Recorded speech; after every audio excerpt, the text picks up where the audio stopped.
السلام علیکم ورحمۃ اللہ وبرکاتہ۔ ناظرین کرام، پچھلی ویڈیو میں نے یہ بات ذکر کی تھی کہ عاشورے کے دن یعنی 10 محرم الحرام کو احادیث سے صرف 2 باتیں ثابت ہیں۔ نمبر 1 روزہ رکھنا، نمبر 2 اس دن اپنے گھر والوں پر وسعت کے ساتھ اور فراخی کے ساتھ خرچ کرنا۔ اس کے علاوہ اور کوئی بات حدیث سے ثابت نہیں ہے۔ لیکن افسوس کہ آج ہمارے ملک کے اندر اور ہمارے معاشرے سماج میں اس دن کے تعلق سے بہت ساری خرافات اور رسومات پیدا ہو چکی ہیں جن سے بچنا نہایت ضروری ہے۔ ان میں سے ایک رسم تو یہی ہے کہ اس دن لوگ کھچڑا یعنی حلیم بناتے ہیں۔ تو یاد رکھیے یہ حلیم والی رسم کہاں سے آئی ہے؟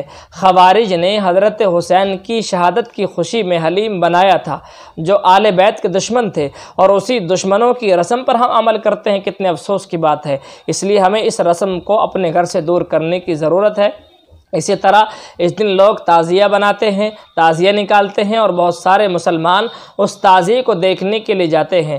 تو یاد رکھیے جس طریقے سے تعزیہ نکالنا جائز نہیں ہے، اس طرح تعزیے کی مجلس میں بھی شریک ہونا جائز نہیں ہے۔ ہمیں اس سے بچنا چاہیے، کیونکہ حدیث کے اندر آتا ہے کہ ایسے گناہوں کی مجلس کو جب تم دیکھو کہ کہیں برائی کا کام ہو رہا ہے تو اگر تمہارے اندر ہاتھ سے روکنے کی طاقت ہے تو ہاتھ سے روکو، اور اگر ہاتھ سے روکنے کی طاقت نہیں تو زبان سے منع کرو، اور اگر زبان سے بھی منع کرنے کی طاقت نہیں ہے تو دل کے اندر برا سمجھ لو، چہ جائے کہ اس مجلس میں شریک ہو، کیونکہ گناہ کی مجلس میں شریک ہونا بھی گناہ سے خالی نہیں ہے۔ اس لیے ہمیں بچنا چاہیے، نہ تو خود تعزیہ دیکھیں نہ اپنے گھر والوں کو دیکھنے کی اجازت دیں۔ اسی طرح اس دن لوگ ماتم کرتے ہیں۔ تو یاد رکھیے شریعت کے اندر کسی کی وفات پر ماتم کرنے کی بالکل اجازت نہیں ہے۔ سر پیٹنا، سینہ پیٹنا، نہ جانے کیسی کیسی خرافات ہوتی ہیں، ان سے بچنا چاہیے۔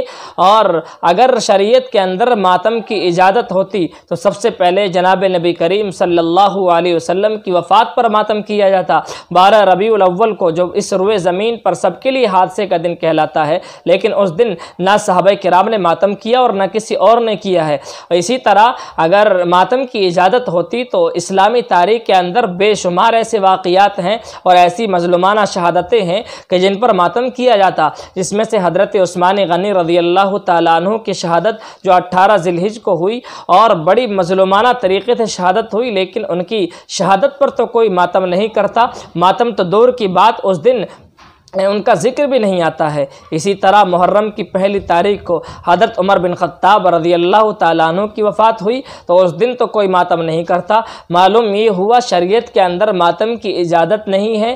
جو یہ ماتم اور یہ رسم جو پیدا کر دی گئی ہے، یہ من گھڑت باتیں ہیں، ان سے بچنا چاہیے۔ خود بھی بچیں، اپنے گھر والوں کو بچائیں۔ اسی طرح اس محرم کے دن میں، عاشورے کے دن میں، بہت سارے لوگ شربت تقسیم کرتے ہیں، راستوں پر، چوراہوں پر پانی پلایا جاتا ہے۔ تو پانی پلانا ایک ثواب کا کام ہے، لیکن مخصوص طریقے سے اس دن ثواب کا کام سمجھنا کہ 10 محرم الحرام کو شربت پلایا جائے گا اور بڑا ثواب کا کام ہے، اور یہ ایک غلط عقیدے کی بنیاد پر کیا جاتا ہے۔ وہ عقیدہ یہ ہے، لوگ سمجھتے ہیں حضرت حسین رضی اللہ تعالیٰ عنہ کی شہادت جو ہوئی تھی وہ پیاس کی حالت میں ہوئی، تو ہمارا یہ شربت ان تک پہنچتا ہے۔ تو یاد رکھیے اللہ کو ہمارے شربت کی کیا ضرورت ہے؟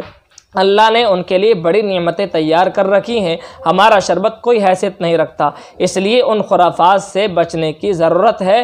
یہ بدعات اور رسومات جو ہمارے معاشرے کے اندر پیدا ہو چکی ہیں، ہم خود بھی بچیں اور دوسرے لوگوں کو بچائیں، اور دعا کریں اللہ تعالی ہمارے معاشرے کو ان برائیوں سے اور خرافات سے اللہ پاک و صاف کرے اور ہمیں دین کی صحیح فہم اور سمجھ عطا فرمائے۔